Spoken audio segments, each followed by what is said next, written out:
Deixa eu ver, então.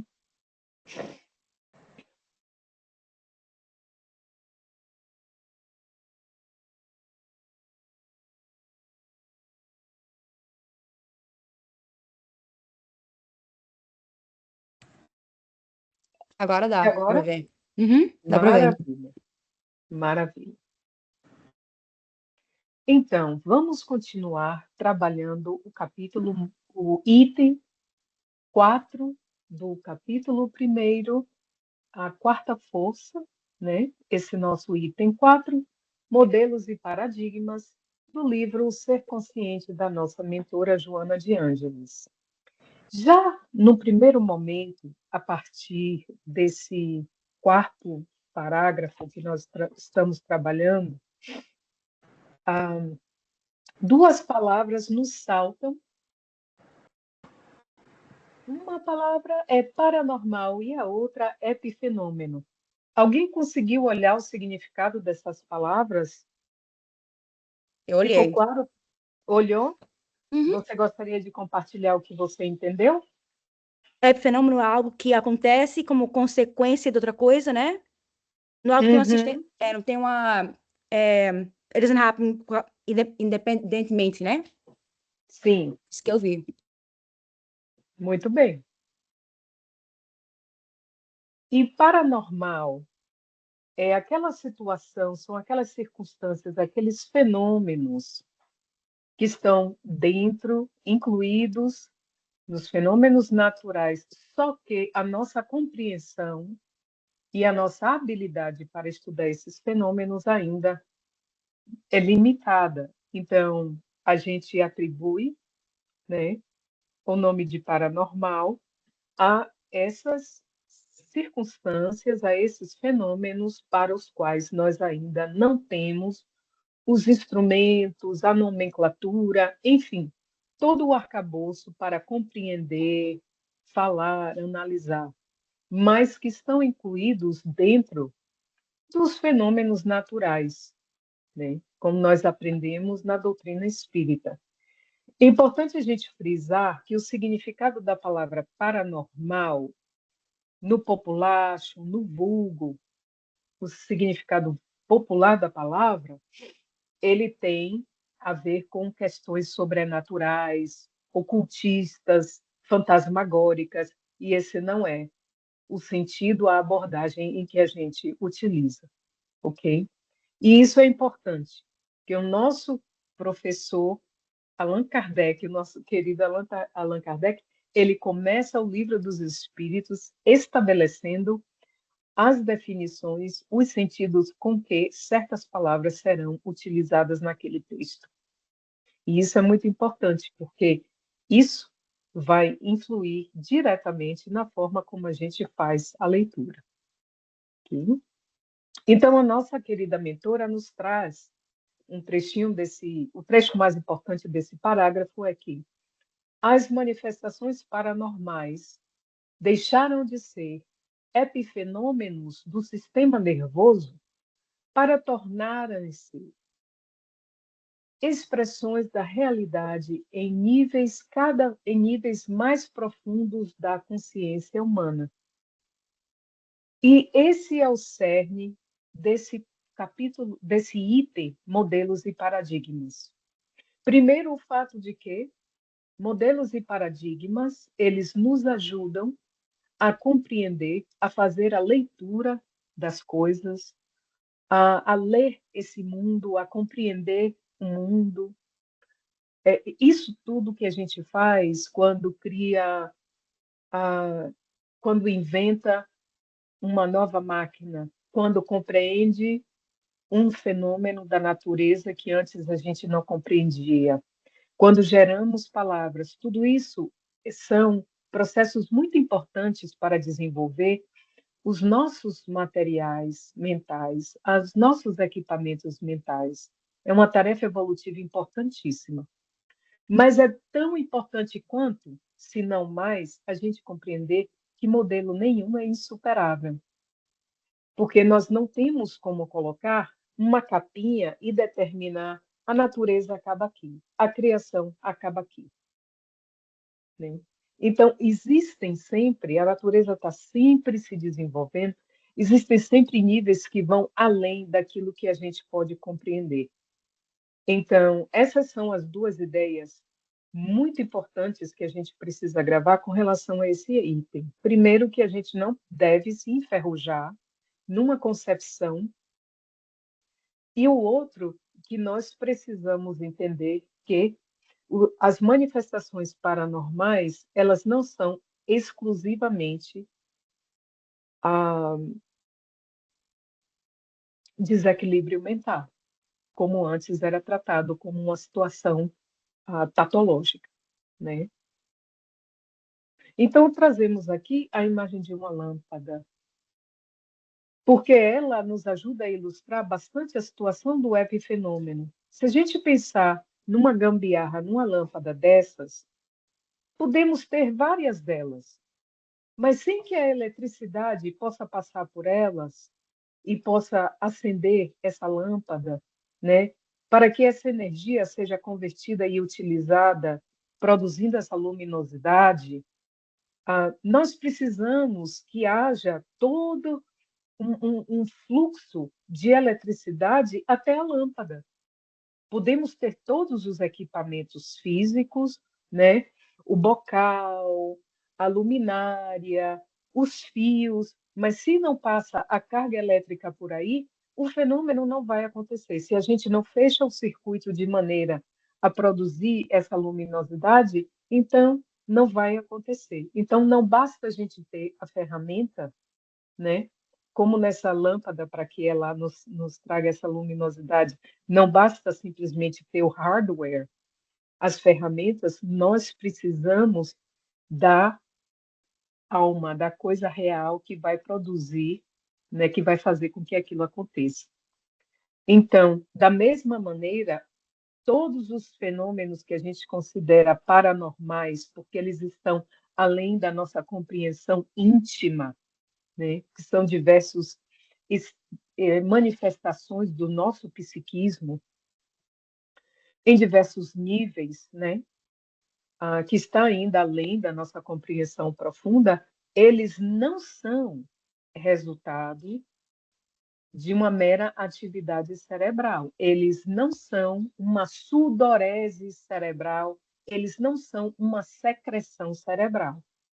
Eles antecedem.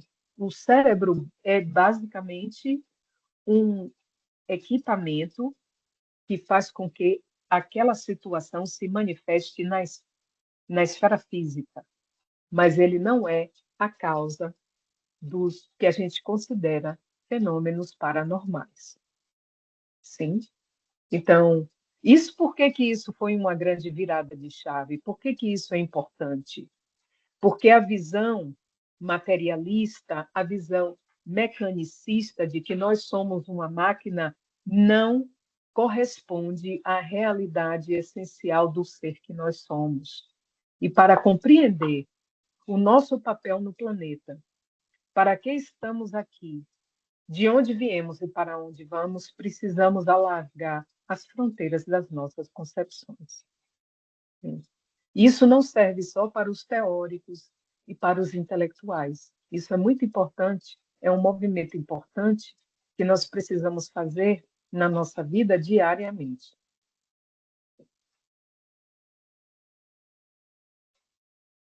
Então, mas como foi que se deu esse processo, a gente chegar até esse ponto em que os fenômenos paranormais ganharam direito de cidadania e não eram simplesmente tratados como uma secreção cerebral, né? Como é que nós chegamos até aí? Já vimos como foi a nossa caminhada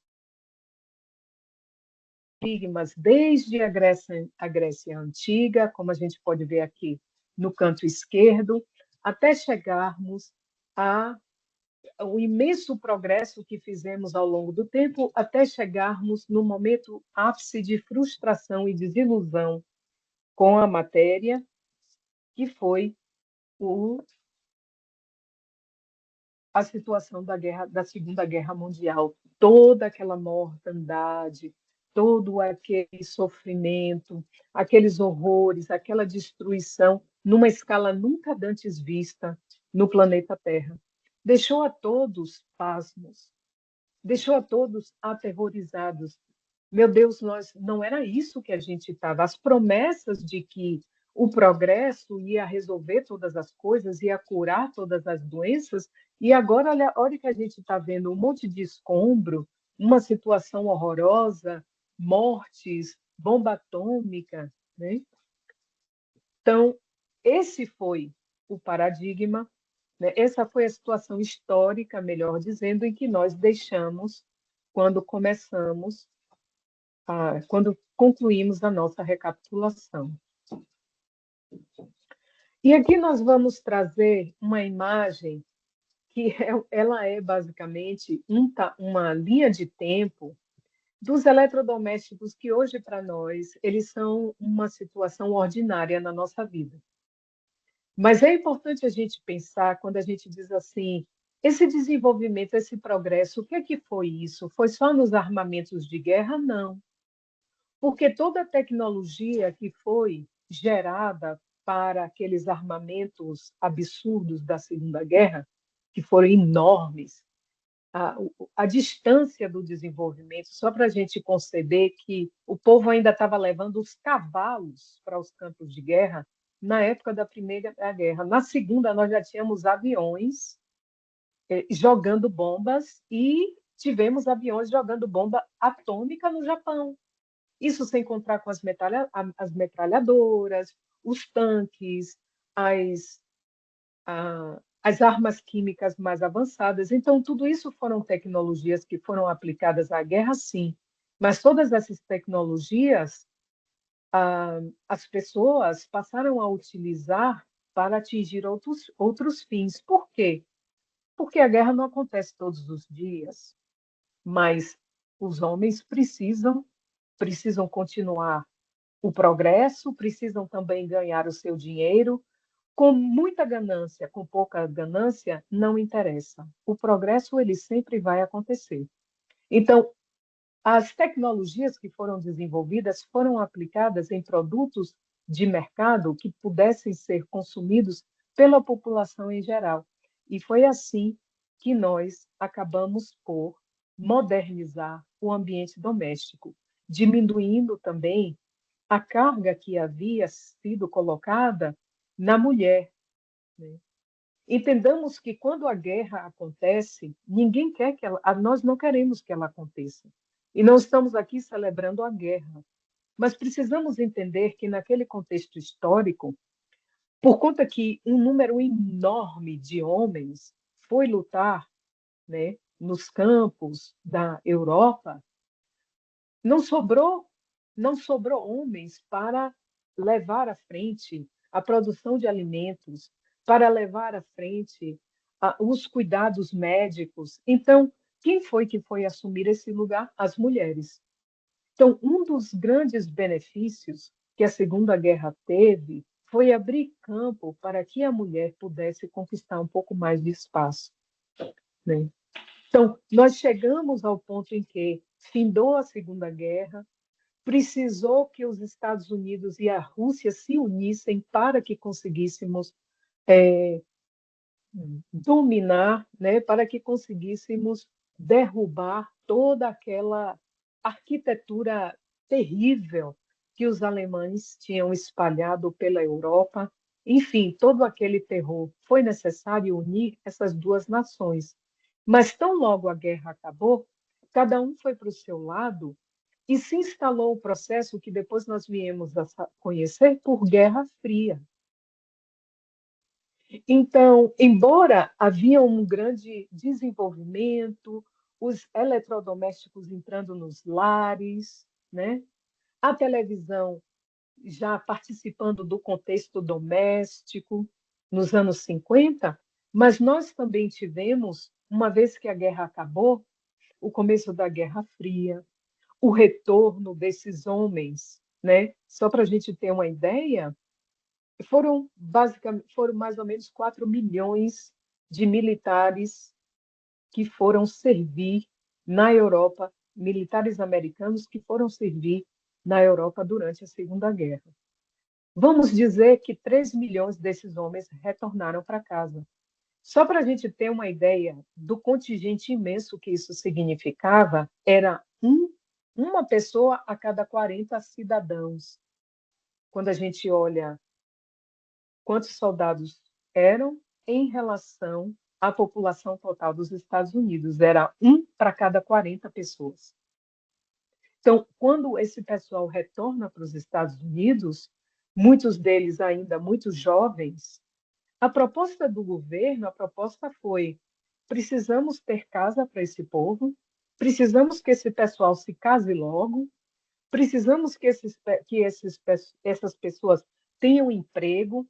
Então, foram correr a desenvolver toda uma proposta de urbanização, de aumento de disponibilidade dos domicílios. Aí começou aquele sonho, a propaganda do sonho americano nasceu aí, de ir comprar a sua casa com a cerca branca, né? Foi nesse momento também que a indústria automobilística explodiu, então todo mundo precisava comprar carro.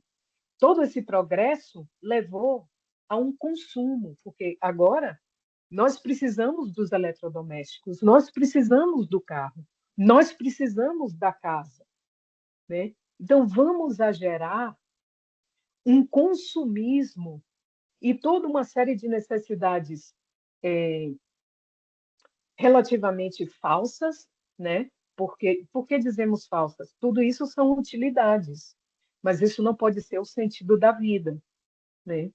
Então, isso levou a uma situação em que, com a presença da televisão, com essas imagens, com a publicidade, formando um clichê, formando uma opinião de uma família perfeita, uma união perfeita, né? Por fora, os anos 50 era aquela coisa dos anos dourados, né? Dos vestidões, das saionas, e aquela coisa do twist, do não sei o quê, tinha um aspecto muito romântico tudo aquilo era muito cinematográfico. Mas por trás, na realidade, nós estávamos lidando com um número imenso de abortos clandestinos, de uma infelicidade muito grande, de um número cada vez maior de drogas psicoativas, né? Receitadas, como as metanfetaminas, porque as pessoas precisavam. Como é que a gente vai lidar com essa realidade? A maioria dessas pessoas estavam voltando do ambiente de guerra, né? Esses homens que se casaram com as suas síndromes de depressão pós-traumática.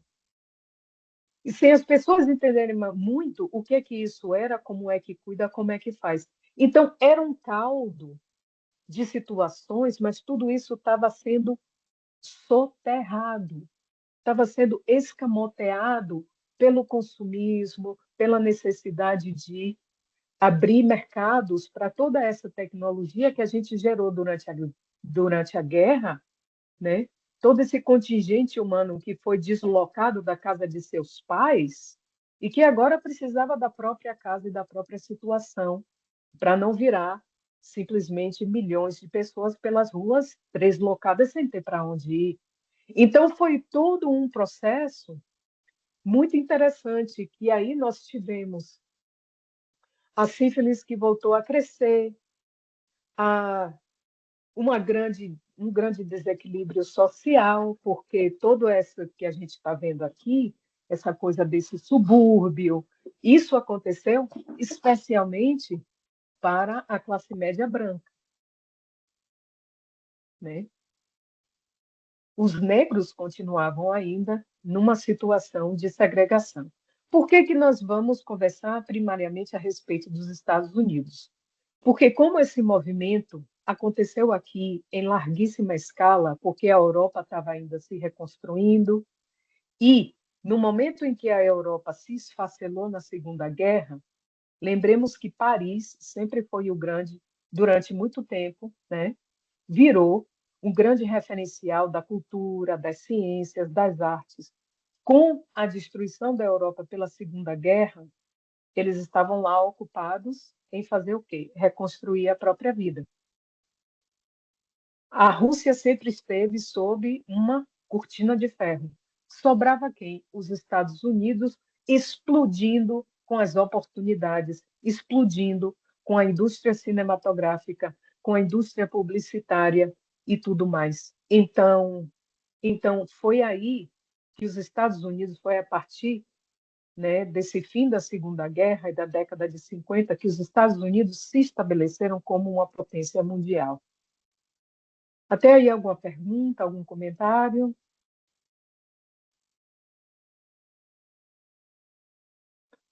Então, nós começamos a ver também um consumo de heroína, né? Principalmente pelas classes marginalizadas.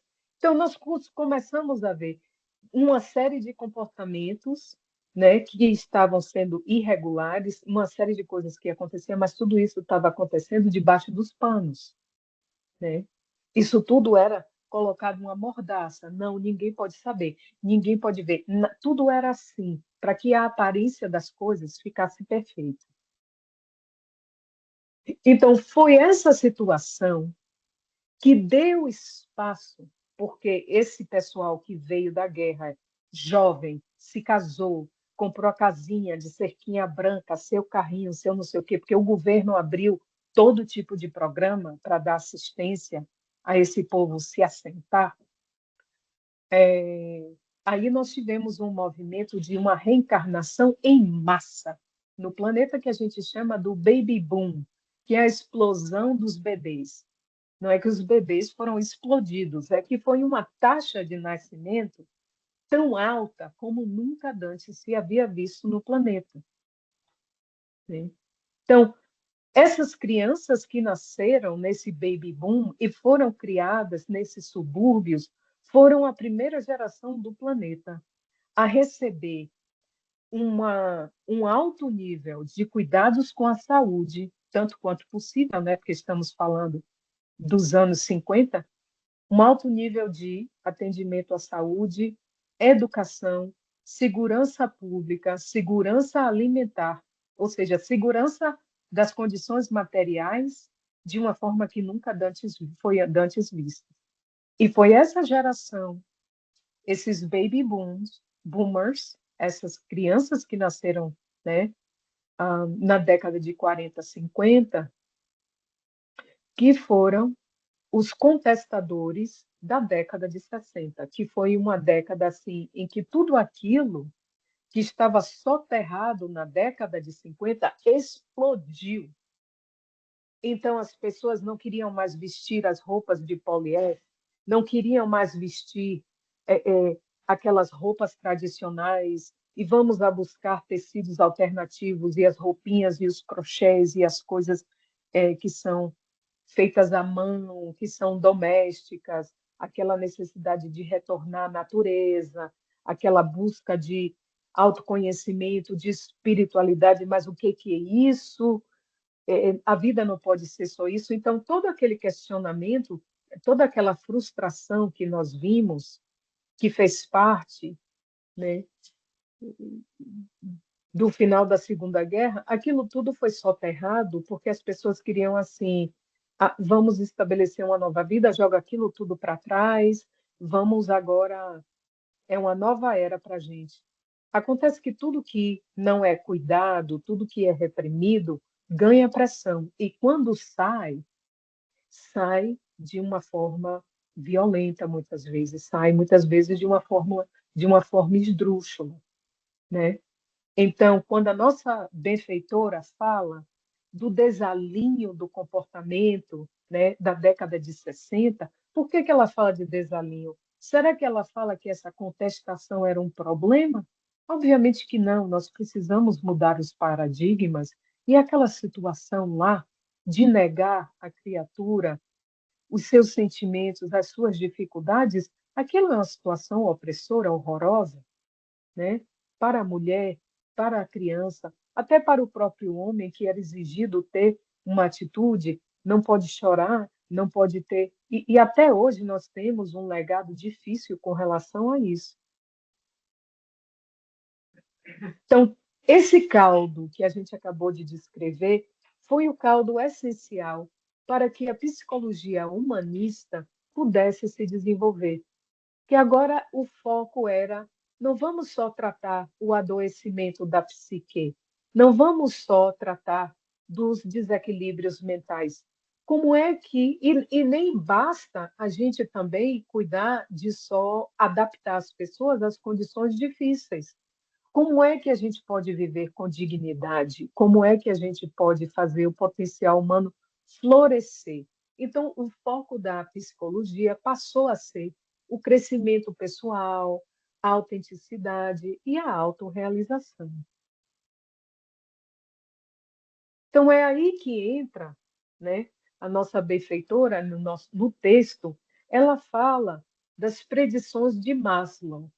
Mas para a gente entender as predições de Maslow, precisamos entender quem foi esse tal de Maslow, Abraham Maslow, e o que foi que ele propôs, né? E como foi que a sua proposta evoluiu, né? Então, Maslow, ele propôs o modelo da pirâmide das necessidades, né? Embaixo da pirâmide, na base, as necessidades fisiológicas, né? Saúde, habitação, alimentação, higiene, saneamento básico.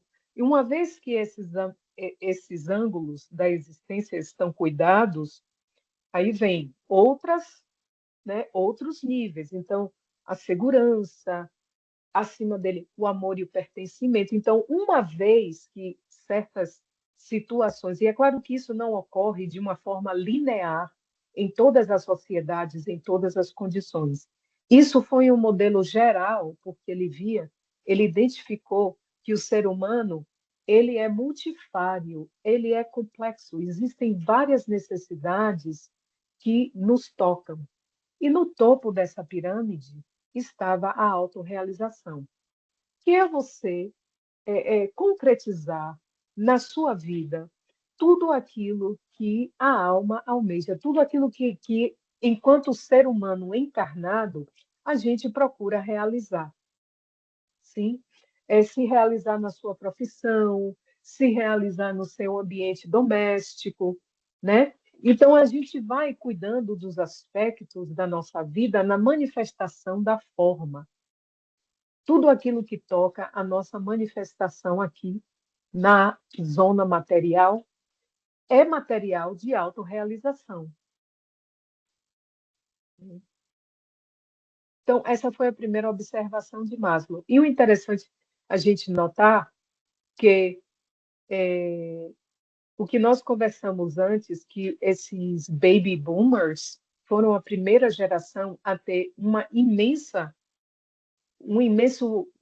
quantidade de recursos desde o seu nascimento que lhe proporcionou uma sanação dessas dificuldades. Essa geração não precisou trabalhar quando eram crianças, como a geração dos seus avós, né? E talvez até dos seus pais. Eles não precisaram trabalhar quando crianças, eles não precisaram ir para a guerra logo de imediato. Houve um acesso à educação universitária, à educação básica, a casas em excelente condição física, a segurança pública. Então, havia uma grande quantidade de condições que sanava uma série dessas dificuldades. Então, a partir desse momento, perdão, dessas necessidades, né?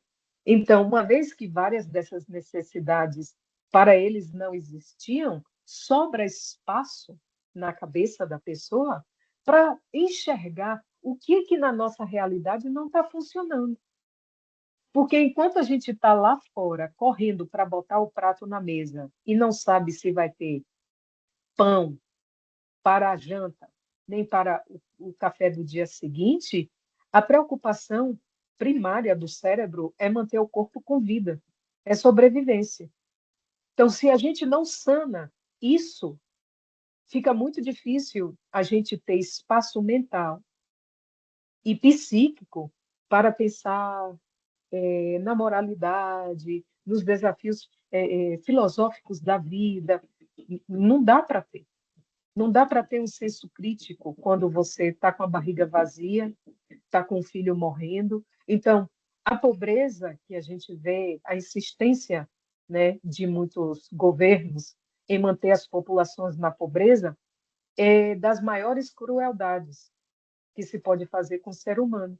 Porque, por mais inteligente que ele seja, se sobrepor à fome para poder pensar, para poder ser uma pessoa crítica do seu ambiente, é muito difícil. Sem o alimento e sem a educação, a classe dominante, os governos dominantes, ou melhor dizendo, os desgovernos, nos mantêm numa situação de animalidade quase. Então, esse trabalho de Maslow foi muito importante para ajudar os pensadores a criar políticas cada vez mais justas na sociedade. Então, estamos nesse processo. Algum comentário, alguma pergunta até aí? Ok. Então, Maslow nos dizia: o que é necessário para uma pessoa, para mudar uma pessoa, é mudar sua consciência de si mesma. E ele predizia que a psicologia humanista ela era uma etapa inicial nesse processo, que haveria uma outra onda, uma outra força, que seria uma psicologia transpessoal. Por que que Maslow começou a ver isso? Por que que ele começou a pensar isso? Que aquele primeiro trabalho, aquela primeira pirâmide não tinha dito a última palavra, não tinha dito tudo, porque era uma pessoa que observava bastante o ambiente social, os processos dinâmicos que estavam acontecendo à sua volta, como só ia acontecer, e naquela época muito intensamente, e também ele observava as pessoas que ele mais admirava, que essas pessoas, por mais autorrealizadas que elas fossem, elas tinham alcançado o ápice da sua carreira, o ápice do seu trabalho. Quando elas chegavam nesse lugar, elas não estavam nem aí, não estavam prestando atenção nos reconhecimentos, nas honrarias, nos doutorados honorários, em nada disso. Eles estavam prestando atenção em ajudar os outros, em promover o bem. Então, ele começou a observar que aquelas mentes que ele mais admirava, eles não prestavam atenção a si próprios. Eles tinham sempre uma atitude altruísta, uma atitude que estava além da autorrealização. Daí que ele começou a entender que a autorrealização não era o topo da pirâmide, que tinha algo mais além, que a mente humana, que a psique humana alcançava naturalmente, porque uma coisa se segue à outra, né? Então ele foi observando também tudo o mais que foi se desenrolando ao longo dessa década, né? E fez essa predição de que haveriam outros, né, outros degraus, outros passos para a psicologia.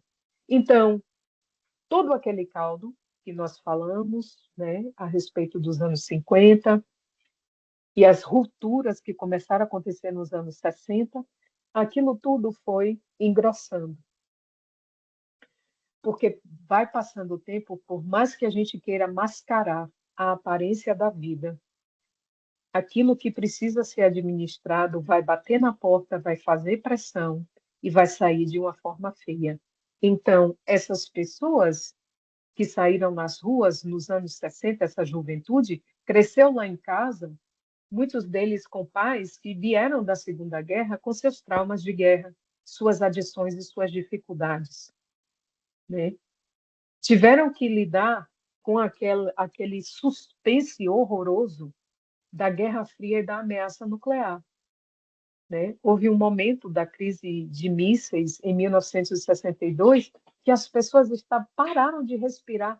Foi o primeiro grande evento que foi televisionado em várias partes do mundo. Simplesmente as pessoas pararam para ver o que é que essas duas nações iam fazer.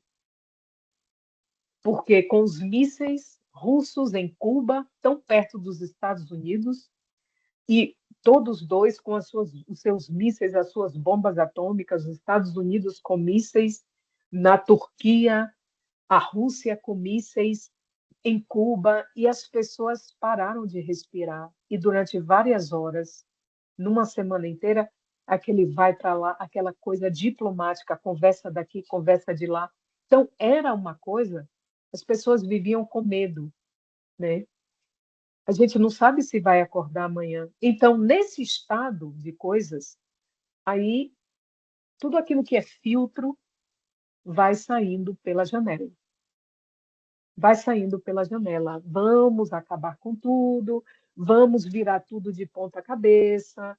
Esse consumismo é, é o poder para as pessoas, rebelião da juventude, as situações políticas assustadoras, né?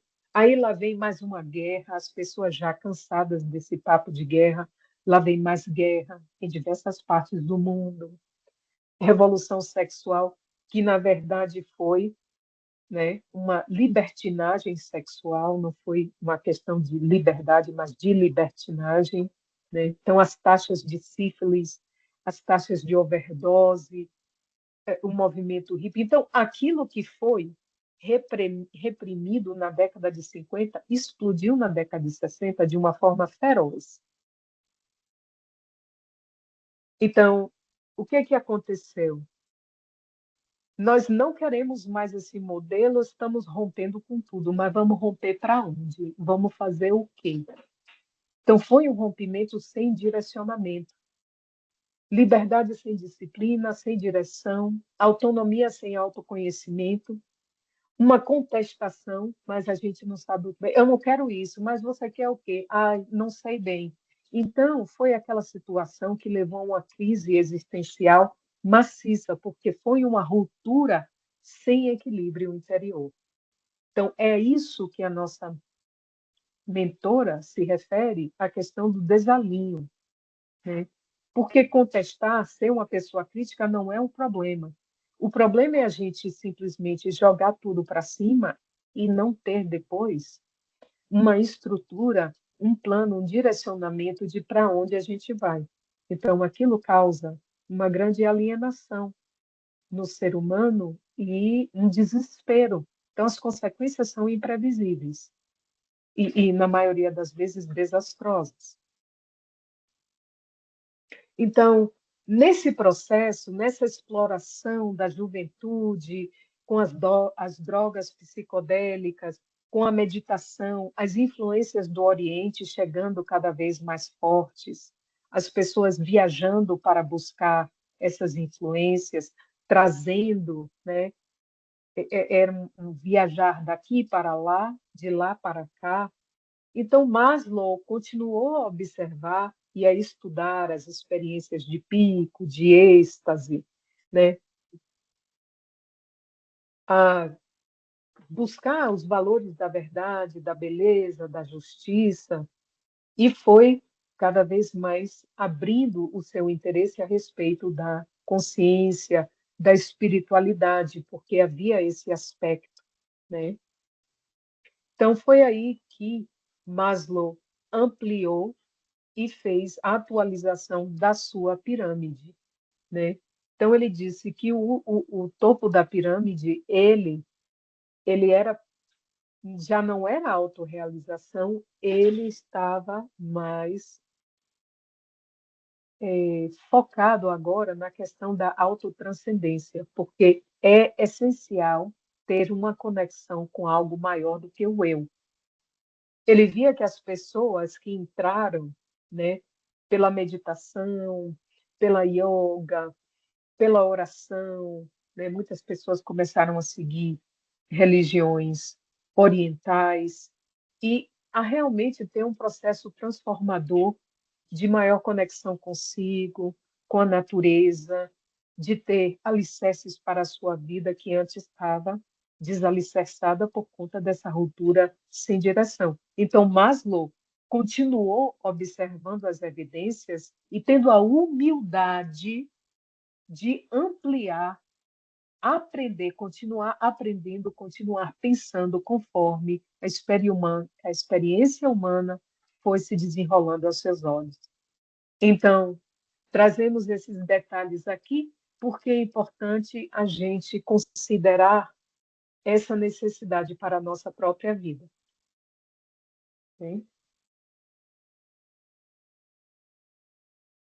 Verificar as evidências, o que é que a gente está precisando atualizar, o que é que a gente está precisando mudar, como é que as situações estão funcionando, né, para a nossa vivência, como é que nós estamos,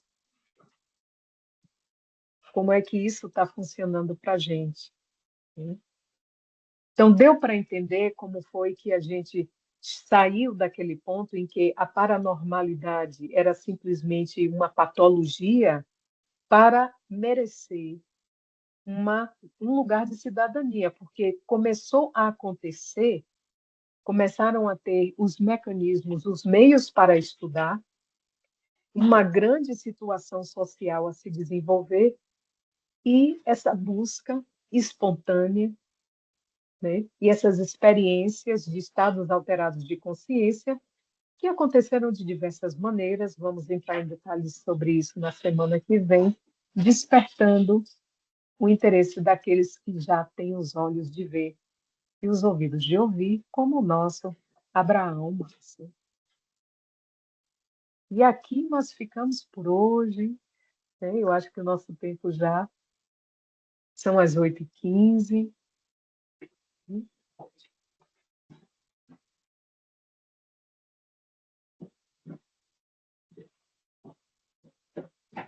Ok,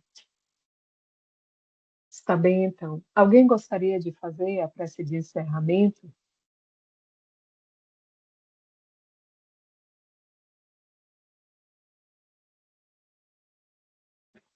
A nossa Débora hoje não poderá fazer, porque o seu microfone não está funcionando direito.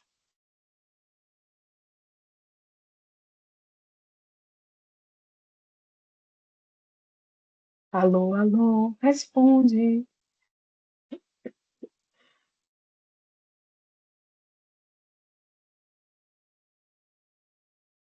Não temos nenhum candidato hoje? Está bem. Olha, como ter temos, mas seria bom ouvir outras vozes, né? Exato. Somos quantas? Uhum. Somos vários.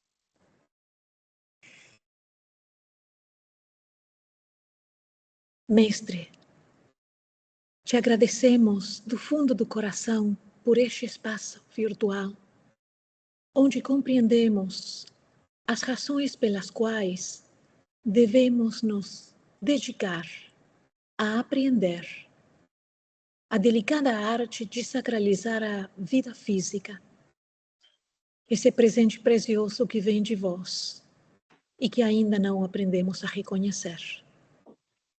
Que esses ensinamentos, os esforços da nossa expositora possam ficar em nós como gotas de luz a iluminar o nosso caminho e a fortalecer a nossa vontade. Que assim seja. Que assim seja. Muito obrigada. Antes da gente assim desbandar para os nossos lares, nós gostaríamos de, mais uma vez,